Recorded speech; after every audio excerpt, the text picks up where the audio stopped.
friends, it's Miss Meg here for another Art Feeds Makes this week. Together we are going to create a dino sunset using some simple materials and our drawing and tracing skills. We're going to make some texture, play with shadow, and explore something a little new. So before we get started, let's take a look at these Art Feeds rules. Rule number 1, be kind and be creative. Remember that when you're kind to yourself and kind to those around you, that grows our creativity bigger. I know you already have a lot of creativity, so just imagine if that could get even bigger. So let's be kind to ourselves and to others. Rule number 2, never say I can't. Since we'll be exploring something a little bit new today and we'll be tracing shadows, it might feel a little bit different, a little bit out of the norm.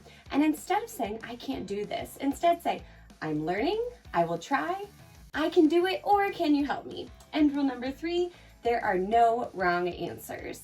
My project will look different than your project, and that's such a good thing because the world needs all of our creativity. Before we get started, let's take a look at the supplies that we're going to need.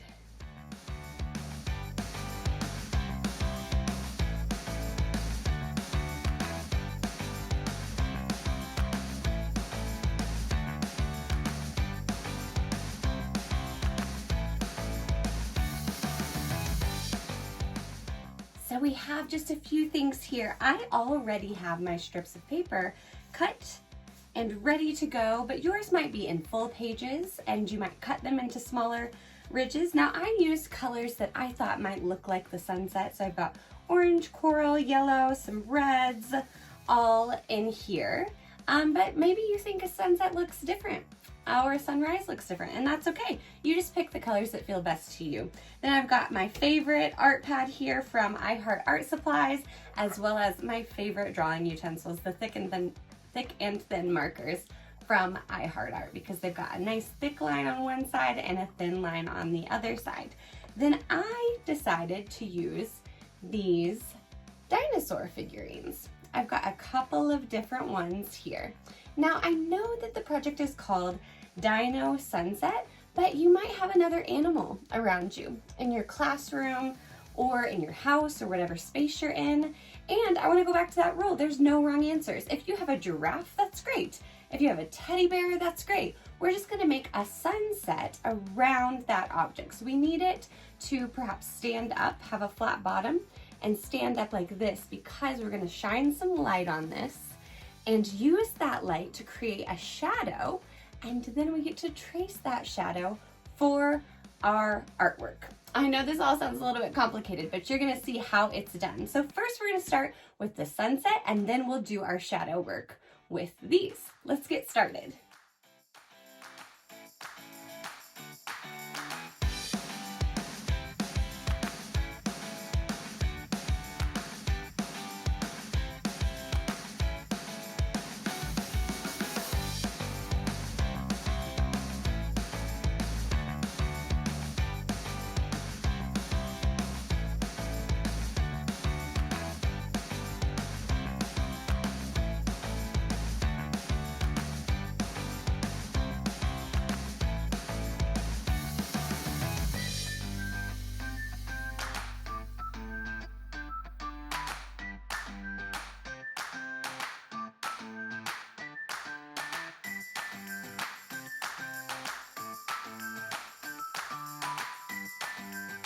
And now we have our dino sunset. I just love this project because all of the texture that the ripped up paper creates feels so cool. It looks really cool. Everyone's is gonna look totally different depending on how we ripped the paper.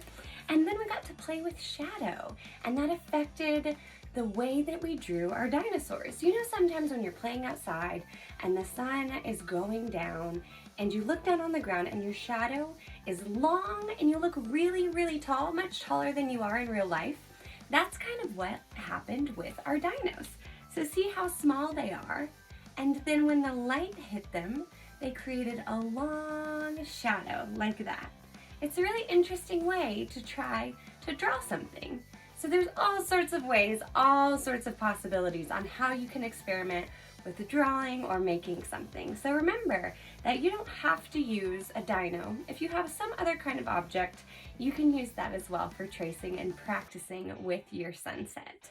I would love to see what you create. If you'd like to show us with a picture or a video, and you can use the hashtag #ArtFeedsMake so we can take a look at it online. You've done such a good job today, such a good job creating, and I can't wait to see you guys next time.